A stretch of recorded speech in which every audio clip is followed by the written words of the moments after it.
नमस्ते, कैसे हैं आप सभी। उम्मीद है शानदार होंगे और शानदार तरीके से अपनी पढ़ाई को कर रहे होंगे। बच्चों, मैं आपका भाई नीरज यादव स्वागत करता हूं आपका अपने परिवार तैयारी विद नीरज में। बच्चों, जैसा कि आप जान रहे हैं कि त्रिकोणमिति के कुछ अनुप्रयोग के ऑब्जेक्टिव क्वेश्चन हम और आप कर रहे हैं। उन ऑब्जेक्टिव क्वेश्चन की श्रृंखला में आगे के प्रश्नों को हम आज स्टार्ट करेंगे। मैंने आपको बताया थे बहुत ही आसान चैप्टर है और बहुत ही स्कोरिंग चैप्टर है। यहां से आपको एक ऑब्जेक्टिव या दो ऑब्जेक्टिव हर प्रश्न पत्र में मिलते हैं। तो आइए आगे के क्वेश्चंस को हम लोग करते हैं। क्वेश्चन हमारा दे रखा है, क्वेश्चन नंबर 6 कह रहा है एक क्षण की लंबाई का उसकी छाया से अनुपात 1:√3 है। हमें क्या दे रखा है? क्षण की लंबाई का अनुपात दे रखा है उसकी छाया से। क्षण की छाया, इनका जो अनुपात दे रखा है 1:√3 दे रखा है। तो हम इसको लिख सकते हैं बेटा, क्षण की लंबाई यहां से निकाल सकते हैं। और क्या निकाल सकते हैं बेटा? तो क्षण की छाया निकाल सकते हैं। छाया आपको मैंने पहले भी पढ़ा रखा है कि अगर कोई दो चीजें अनुपात में हमको दे रखी हों और उनके वास्तविक मान तक हमको चलना है, तो हम अनुपात हटा के उनको किसी चर राशि से गुणा कर दें। अनुपात हटा दें, किसी चर राशि से गुणा कर दें, तो वो अपने वास्तविक मान पे आ जाएंगी। तो हमने बेटा अनुपात हटा दिया है। क्षण की एग्जैक्ट लंबाई हम लिख दे रहे हैं 1 × x, जहां x क्या है? चर राशि। एक में x का गुणा कर देंगे तो ये बेटा x ही रहेगा। ठीक है। क्षण की छाया की लंबाई हमको दे रखा है √3, तो हमने इसको लिख दिया है √3 × x, तो ये हो गया है √3x। ये x क्या है? तो आप कहेंगे हमारा चर राशि है। तो यहाँ पे अब क्षण की हमको लंबाई पता चल गई और क्षण की छाया पता चल गई। हमारी क्षण की लंबाई बेटा x हो गई है और क्षण की छाया √3x हो गई। ठीक है, ये मान हमने निकाल लिया। अब आगे क्वेश्चन पढ़िए। कह रहा सूर्य का उन्नयन कोण होगा। हमको सूर्य का उन्नयन कोण निकालना है। बेटा मैंने कहा ये हमारी क्षण है कोई, इस क्षण को मैंने ए बी नाम दे दिया है। ये क्षण है। इस क्षण की जो छाया बनेगी बेटा, ये क्षण की छाया बन गई, इसको हमने बीसी कह दिया। बेटा हमसे कह रहा सूर्य का उन्नयन कोण निकालना है। ये जो बेटा ए बी क्षण की छाया बनेगी, बीसी बनेगी, लेकिन बनेगी कैसे? किसी भी चीज की छाया कैसे बनती? प्रकाश की वजह से। और यहां प्रकाश के लिए क्या कह रहा है? सूर्य काम कर रहा। तो हमने कहा ये बेटा सूर्य होगा। अगर हम सी बिंदु पर हमारी आंखें हैं, तो ये बेटा बीसी रेखा जो हमारे लिए काम कर रही है, ये हमारी क्षैतिज रेखा होगी, क्षैतिज रेखा। और आंखों से सूर्य को देखेंगे,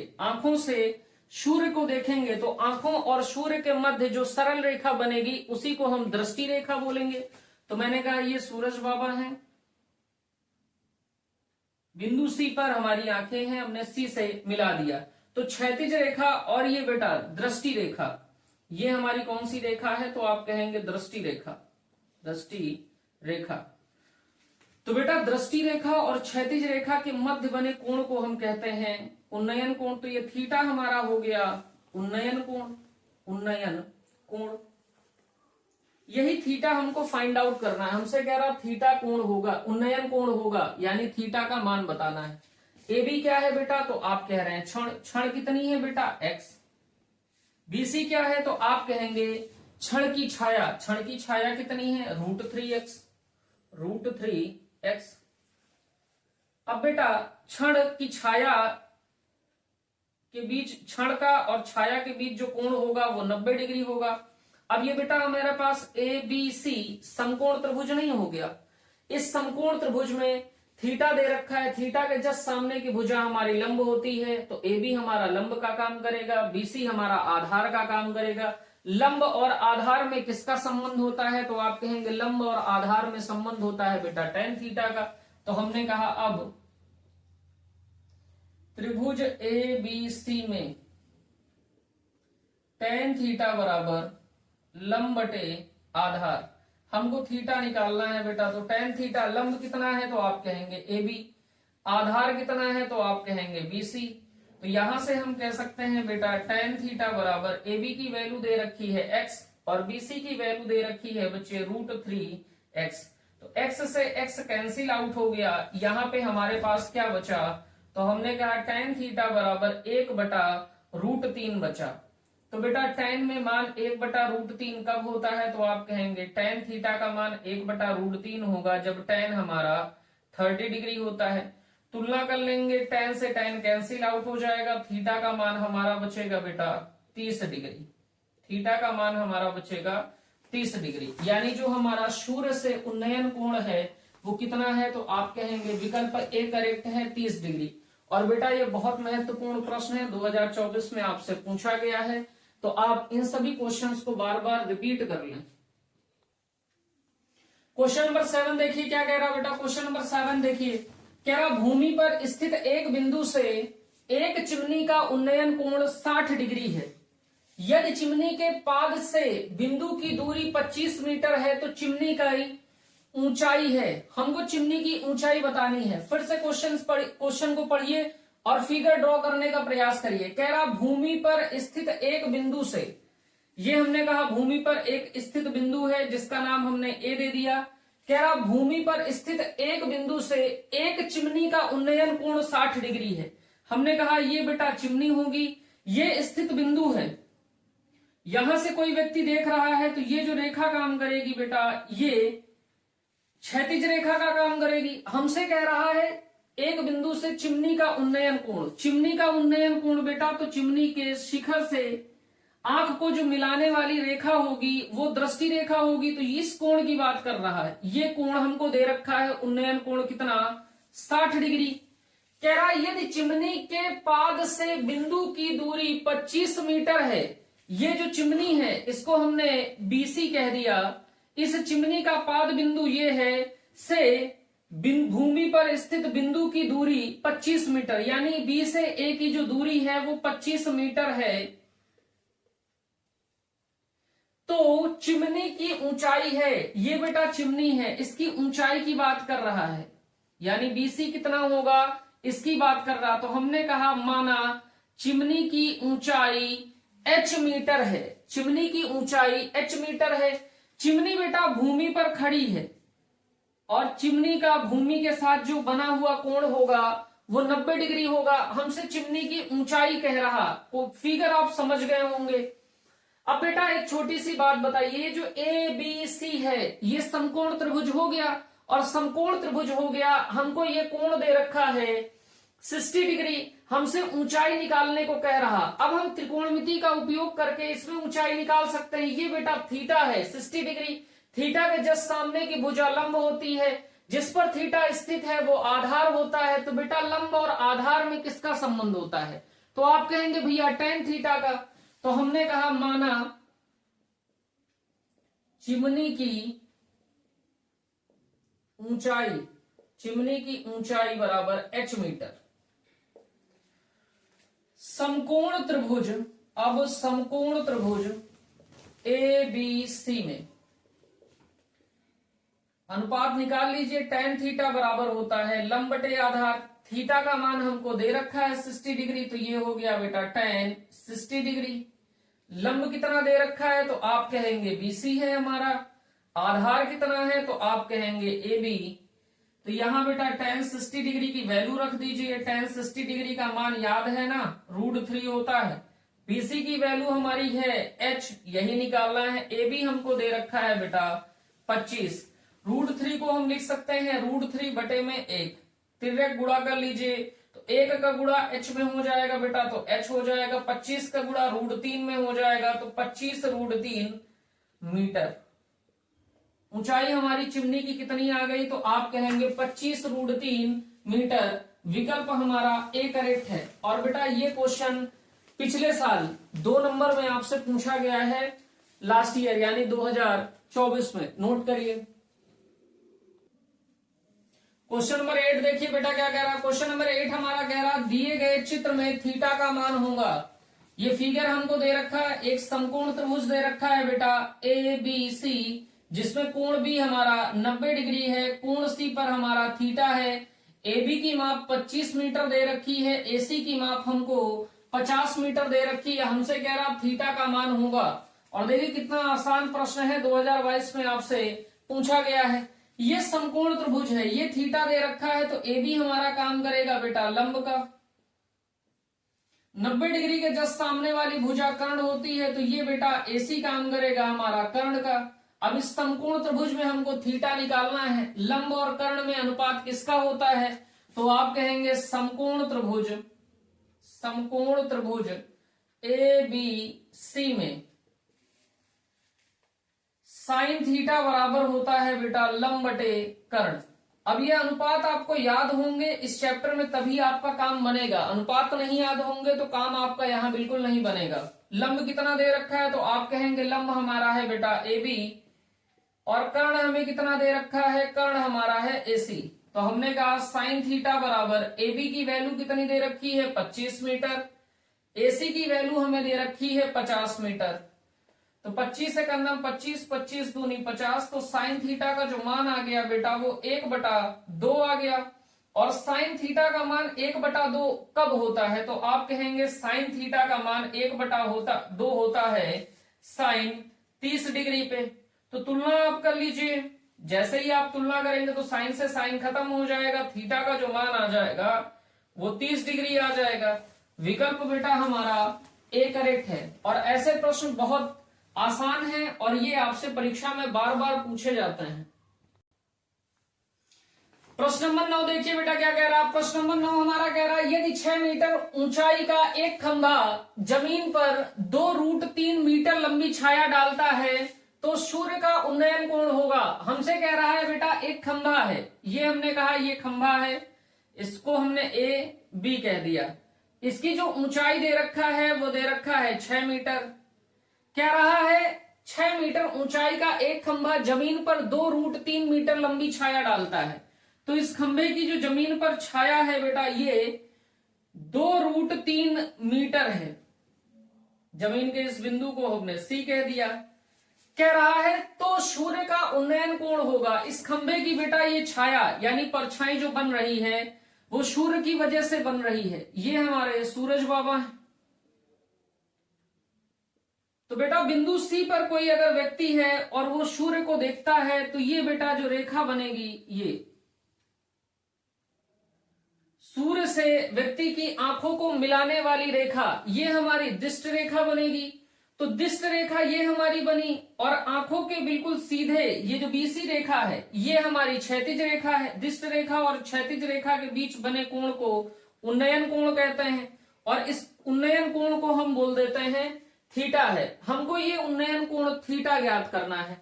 अब बेटा ये जो खंभा है इसकी जमीन से कितने डिग्री का कोण बनेगा? तो आप कहेंगे 90 डिग्री। तो ये ABC एक समकोण त्रिभुज हो गया और समकोण त्रिभुज ABC में हमको कोण निकालना है। दो भुजाएं दे रखी हैं और त्रिकोणमिति अभी पढ़ के आए हैं, भुजाओं का अनुपात अभी पढ़ के आए हैं। थीटा के जस्ट सामने वाली भुजा हमारी लंब होती है और थीटा जिस भुजा पर स्थित होता है उस भुजा को हम आधार कहते हैं। अब हमको ये देखना है लंब और आधार में संबंध किसका होता है। आप जानते हैं बेटा लंब और आधार में जो संबंध होता है वो tan थीटा का। tan थीटा बराबर होता है लंब बटे आधार। तो हम यहां से कह सकते हैं tan थीटा बराबर लंब कितना है AB, आधार कितना है BC। अब बेटा मान आप रख दीजिए तो tan थीटा बराबर हो गया AB कितना दे रखा है आप कहेंगे 6 मीटर, BC कितना दे रखा है तो आप कहेंगे बेटा 2√3 मीटर। अब बेटा एक छोटी सी बात देखिए, tan थीटा बराबर 6 को हम लिख सकते हैं 2 गुणे 3 बटे 2√3। 2 से 2 कैंसिल आउट हो गया बेटा, ये 3/√3 बचा। और मैं आपको यहाँ पे बता रहा हूं 3 जो हमारा है उसको हम लिख सकते हैं √3 गुणे √3। क्यों लिख सकते हैं? क्योंकि बेटा ये जो रूट लगा है, रूट का मतलब है पावर हाफ, मल्टीप्लाई 3 की पावर हाफ। और हम पढ़ के आए हैं अगर a टू पावर m है मल्टीप्लाई में a टू पावर n है तो a to power m plus n हो जाता है। यानी आधार समान हो तो घातें जुड़ जाती हैं। तो यहाँ बेटा 3 की घात 1/2 प्लस 1/2 और 1/2 1/2 मिलके क्या हो जाएगा 1। तो हम 3 को लिख देंगे √3 गुणे में √3, तो ये बेटा हो गया tan थीटा बराबर √3 गुणे √3 बटे √3, तो √3 से एक √3 कैंसिल आउट हो गया, tan थीटा का जो मान बचा वो √3 बचा। अब बेटा tan थीटा का मान √3 होता है, कब होता है ये चीज आपको याद होनी चाहिए। तो √3 tan थीटा का मान होता है बेटा tan 60 डिग्री पर, तो तुलना कर लेंगे तो थीटा का मान कितना आ जाएगा, तो आप कहेंगे 60 डिग्री। विकल्प बेटा हमारा ए करेक्ट है। और ये क्वेश्चन भी आपसे 2021 में बच्चों पूछा गया है। क्वेश्चन नंबर 10 देखिए बेटा क्या कह रहा है। क्वेश्चन नंबर 10 हमारा कह रहा है एक मीनार की चोटी का उन्नयन कोण उस मीनार के आधार से क्षैतिज तल पर 40 मीटर दूरी पर स्थित एक बिंदु से देखने पर 45 डिग्री है। मीनार की ऊंचाई है। फिर से क्वेश्चन पढ़िए और फिर से आप फिगर बनाने का प्रयास करिए। कह रहा एक मीनार, तो हमने कहा ये बेटा मीनार हो गई, इस बिंदु को हमने शिखर बिंदु को हमने ए कह दिया और पाद बिंदु को बी कह दिया।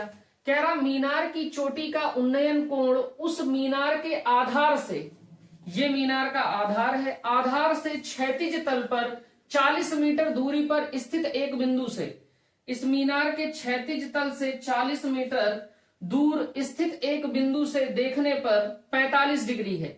ये बेटा इस पाद बिंदु की, मीनार के पाद बिंदु की क्षैतिज तल पर स्थित बिंदु के बीच की दूरी, इस बिंदु को आप सी कह दीजिए, जो बिंदु स्थित है क्षैतिज तल पर, इस क्षैतिज तल पर स्थित बिंदु की मीनार के पाद बिंदु के बीच की जो दूरी दे रखी है वो दे रखी है बेटा 40 मीटर। कह रहा है स्थित एक बिंदु से देखने पर, सी से देखने पर 45 डिग्री है। क्या 45 डिग्री है? उन्नयन कोण। किसका उन्नयन कोण? तो आप कहेंगे मीनार के शिखर का उन्नयन कोण 45 डिग्री है। ये जो कोण दे रखा है ये 45 डिग्री दे रखा है। कह रहा मीनार की ऊंचाई है, ये ए बी मीनार की ऊंचाई है। हमने मान लिया मीनार की ऊंचाई ए बी h मीटर है। फिर से क्वेश्चन को पढ़ लीजिए। कह रहा एक मीनार की चोटी का उन्नयन कोण, इस मीनार की चोटी का उन्नयन कोण उस मीनार के आधार से, इस मीनार के आधार से क्षैतिज तल पर 40 मीटर की दूरी, क्षैतिज तल पर 40 मीटर की दूरी पर स्थित एक बिंदु से देखने पर 45 डिग्री है। बिंदु से अगर हम देख रहे हैं, यहां पर कोई व्यक्ति खड़ा हुआ है, ये व्यक्ति खड़ा हुआ है, ये इसकी क्षैतिज रेखा है और व्यक्ति मीनार के शिखर को देख रहा है। तो मीनार के शिखर को देखने पर जो आंखों से रेखा बनेगी उस रेखा को हम कहते हैं दृष्टि रेखा। तो ये हमारी दृष्टि रेखा हो गई, क्षैतिज रेखा। दृष्टि रेखा क्षैतिज रेखा के मध्य बने कोण को उन्नयन कोण कहते हैं, वो हमको 45 डिग्री दे रखा है। मीनार के पाद बिंदु से सी बिंदु, यानी जो बिंदु जहां से व्यक्ति देख रहा है उसके बीच की दूरी 40 मीटर दे रखा है। मीनार की ऊंचाई निकालने को कह रहा है, तो ये मीनार की ऊंचाई बेटा h मीटर हो गई। क्षैतिज और मीनार के पाद बिंदु के बीच जो कोण बनेगा वो 90 डिग्री का बनेगा। आप कहेंगे ये 45 डिग्री है, तो 45 डिग्री के जस्ट सामने की भुजा लंब हो गई और थीटा यहीं पे बन रहा है, तो ये आधार का काम करेगा। अब बेटा लंब और आधार के बीच संबंध किसका होता है? तो tan थीटा का। तो आप कहेंगे tan थीटा बराबर होता है लंब बटे आधार। बेटा थीटा की वैल्यू 45 डिग्री दे रखी है, तो ये हो गया tan 45 डिग्री बराबर लंब हमारा दे रखा है AB। AB का मान कितना है? h बटे आधार हमारा दे रखा है BC और BC का जो मान दे रखा है बेटा वो 40 दे रखा है। tan 45 डिग्री का मान हम सभी जानते हैं, tan 45 डिग्री का जो मान होता है वो बेटा 1 होता है। तो आप tan 45 डिग्री का मान रख दीजिए, तो ये हो गया भैया आपका 1 बराबर हो गया h बटा 40 के। 1 को बेटा लिख सकते हैं 1 बटा 1, आप तिर्यक गुणा कर लीजिए, 1 का गुणा h में कर देंगे तो h रहेगा, 40 के गुणा 1 में कर देंगे तो 40 हो जाएगा। तो h बराबर आ गया बेटा 40 मीटर। विकल्प हमारा बच्चे बी करेक्ट है। और ये बहुत महत्वपूर्ण प्रश्न है, इस तरीके के प्रश्न आपकी परीक्षा में देखने को मिलेंगे, नोट कर लीजिए। क्वेश्चन नंबर 11 देखिए बेटा क्या कह रहा है। क्वेश्चन नंबर 11 हमारा कह रहा 5 मीटर लंबी एक सीढ़ी भूमि से 4 मीटर की ऊंचाई पर स्थित एक खिड़की तक पहुंचती है, दीवार के आधार से सीढ़ी के निचले सिरे की दूरी होगी। हमसे कह रहा है बेटा 5 मीटर की लंबी सीढ़ी भूमि से 4 मीटर की ऊंचाई पर स्थित एक खिड़की पर पहुंचती है। बेटा ये हमने भूमि का बिंदु ले लिया है ए, और यहां पर कोई खिड़की लगी हुई है, ये खिड़की लगी हुई, ये खिड़की, इसके भूमि से कितने ऊपर खिड़की है, तो आप कह रहे हैं 4 मीटर ऊपर खिड़की। ठीक, आगे हमसे कह रहा है, कह रहा 5 मीटर लंबी एक सीढ़ी भूमि से 4 मीटर की ऊंचाई पर स्थित एक खिड़की तक पहुंचती है। तो बेटा 5 मीटर लंबी कोई सीढ़ी है, ये हमने कहा सीढ़ी है। सीढ़ी जो हमारी दे रखी है बेटा वो कह रहे हैं 5 मीटर लंबी है। ऐसे सीढ़ी होती है, ये जो सीढ़ी दे रखी है ये 5 मीटर लंबी है, 5 मीटर लंबी है। आगे क्या कह रहा, पहुंचती है खिड़की तक पहुंचती है। दीवार के आधार से सीढ़ी के निचले सिरे तक की दूरी होगी। ये बेटा दीवार का आधार है और ये सीढ़ी का निचला सिरा है। तो हमसे कह रहा सीढ़ी के निचले सिरे से दीवार के पाद बिंदु की या निचले सिरे की दूरी होगी। हमसे ये दूरी निकालने को कह रहा, इस दूरी को निकालने को कह रहा। इस बिंदु को हमने ए कहा, इस बिंदु को हम बी कह दे रहे, इस बिंदु को सी कह दे रहे। दीवार का बेटा जमीन के साथ जो कोण बनेगा वो 90 डिग्री का बनेगा। तो ये हमारा ए बी सी समकोण त्रिभुज बन जा रहा है। 2 भुजाएं हमको दे रखी हैं, तीसरी भुजा हमसे पूछ रहा है। ये 90 डिग्री है, 90 डिग्री के जस्ट सामने की भुजा कर्ण होती है। तो बेटा ये जो हमारी भुजा बीसी है ये काम करेगी कर्ण का। ठीक है बात। अगर मैं आपसे कह दूं आधार इसको लेना है, आधार इसको ले लीजिए, लंब इसको ले लीजिए, या लंब आप इसको लेना चाहते हैं, आधार इसको लेना चाहते हैं तो भी ले सकते हैं। ठीक है ना, कोई प्रॉब्लम है नहीं। आपके पास समकोण त्रिभुज एबीसी दे रखा है, इसमें आप पाइथागोरस प्रमेय लगा दीजिए, एसी का मान निकाल दीजिए। तो हमने कहा समकोण त्रिभुज ए बी सी में पाइथागोरस प्रमेय से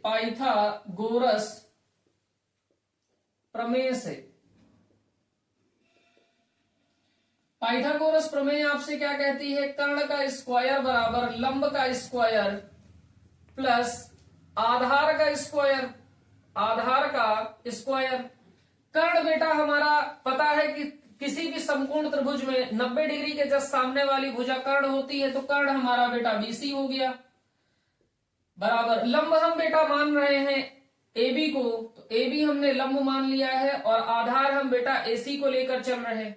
आप बेटा इंटरचेंज करना चाहें तो लंब और आधार आपस में इंटरचेंज किए जा सकते हैं। इंटरचेंज करेंगे तो भी कोई प्रभाव नहीं पड़ेगा। क्यों प्रभाव नहीं पड़ेगा, क्योंकि बेटा लंब का स्क्वायर और आधार का स्क्वायर जोड़ा ही जाता है, इसलिए लंब और आधार आपस में इंटरचेंज करने पे कोई प्रभाव इस क्वेश्चन में पर्टिकुलर नहीं पड़ेगा।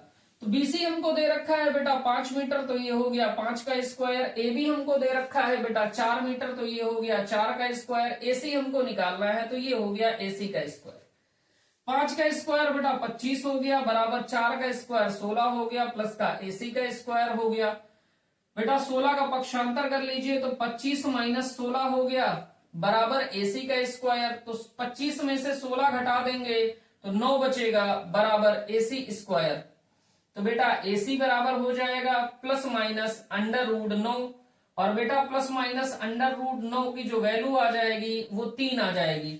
चूंकि एसी हमारी क्या है बेटा दूरी है, और दूरी कभी भी ऋणात्मक नहीं होती है तो हम माइनस साइन को यहां नहीं लेंगे। तो एसी की जो माप हो गई बेटा वो 3 मीटर हो गई। विकल्प हमारा बच्चे सी करेक्ट है। ठीक है बात। और ये प्रश्न आपका 2022 में पूछा जाता है, भुजाएं चेंज करके कई बार पूछा गया है, तो ये क्वेश्चन आपको आना चाहिए। बेटा देखिए क्वेश्चन नंबर 12 हमारा क्या कह रहा है। क्वेश्चन नंबर 12 बहुत इंपॉर्टेंट है, और ये प्रश्न बेटा मैं तो आपको ऑब्जेक्टिव में करा रहा हूं, लेकिन ये प्रश्न पिछले साल 4 नंबर में आपसे पूछा गया है। देखिए प्रश्न हमारा क्या कह रहा भूमि से 60 मीटर की ऊंचाई पर एक पतंग उड़ रही है। बेटा ये भूमि है, इससे 60 मीटर ऊंचाई पर ये हमारी पतंग है एक, ये उड़ रही है। भूमि से इसके बीच की जो दूरी है वो कितने मीटर ऊंची है, तो आप कहेंगे 60 मीटर ऊंची है। ये पतंग हमारी उड़ रही है।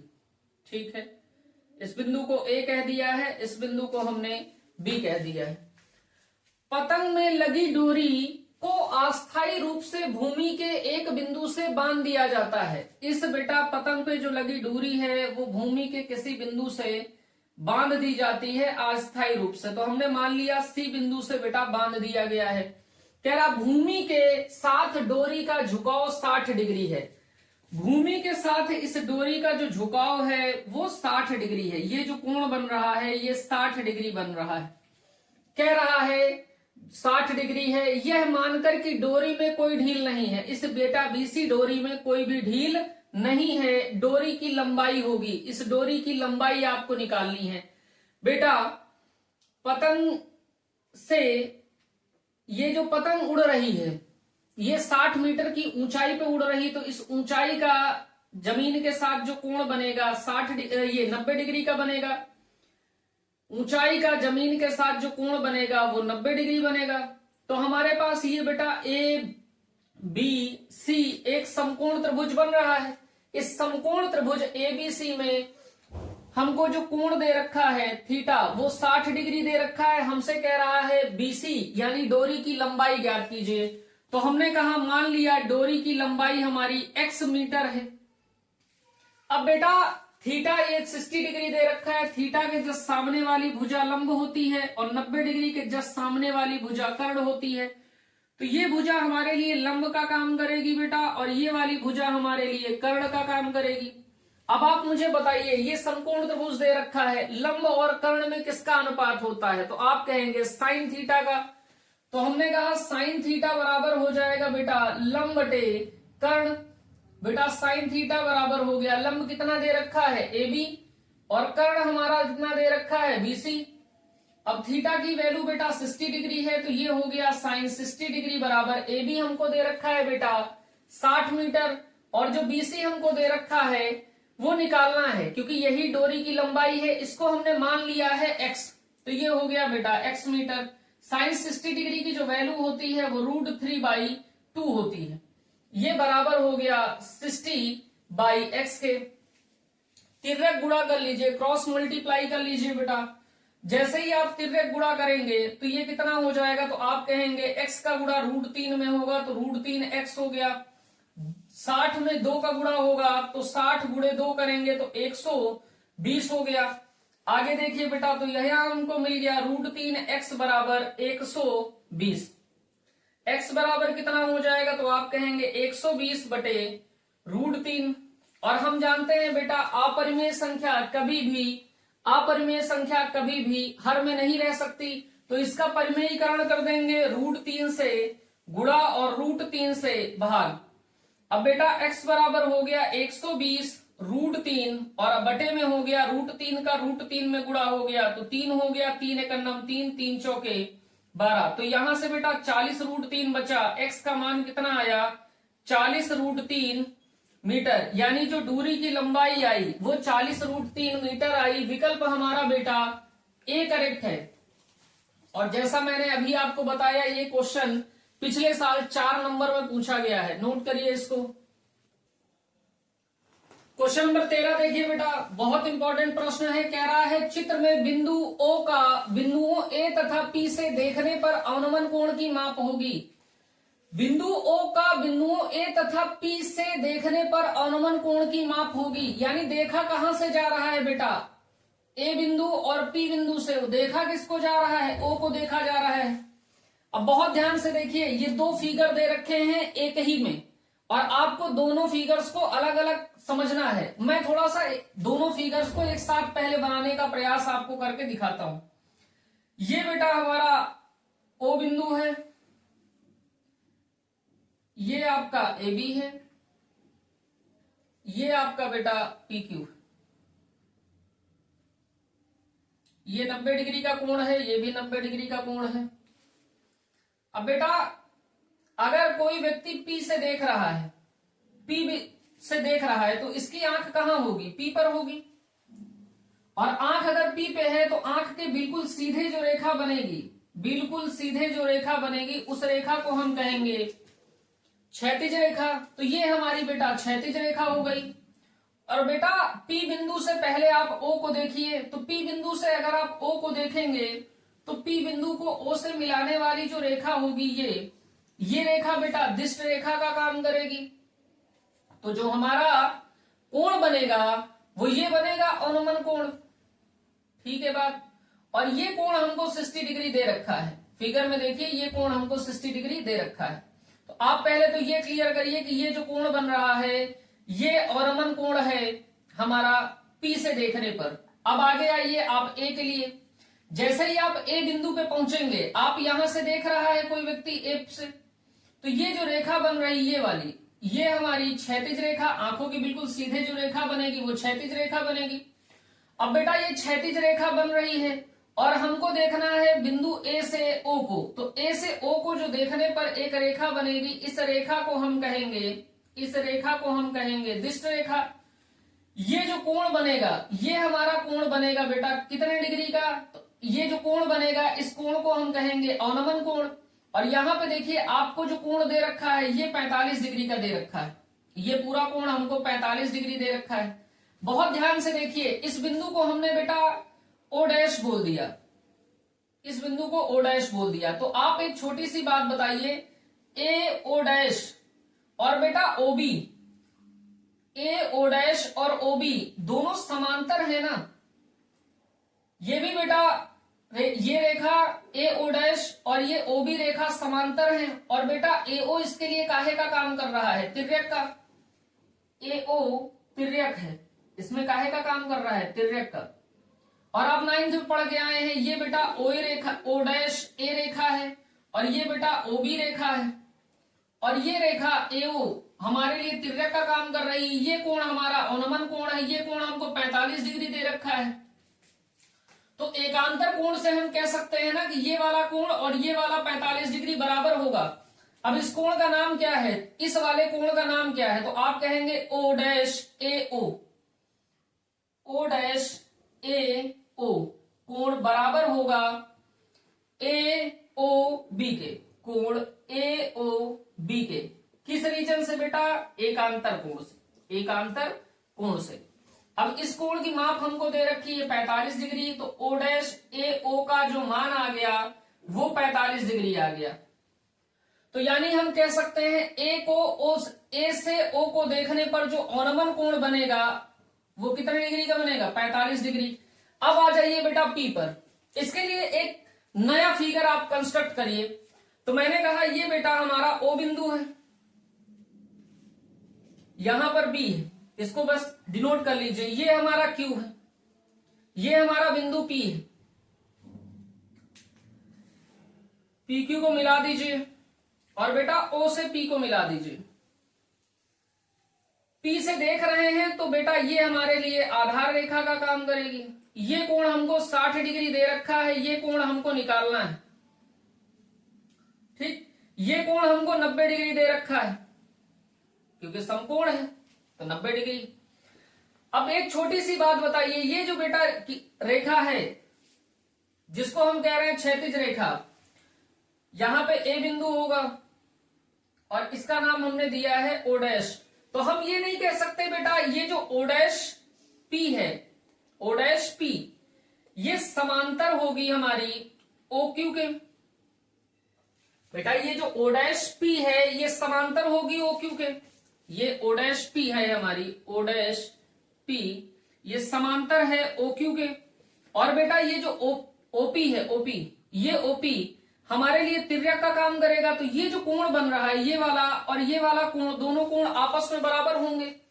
यानी अगर यहां पे लिख देंगे OP तिर्यक है, तिर्यक है, तो तिर्यक है बेटा, इसका मतलब O डैश PO, कोण O डैश PO बराबर होगा बेटा POQ के, कोण POQ के। अगर हम बेटा कोण POQ निकाल लें, यानी ये वाला कोण निकाल लें, इस कोण को हम निकाल लें, तो जितना ये कोण निकल के आएगा उतना ही ये कोण होगा। यहां से हमारा स्पष्ट है।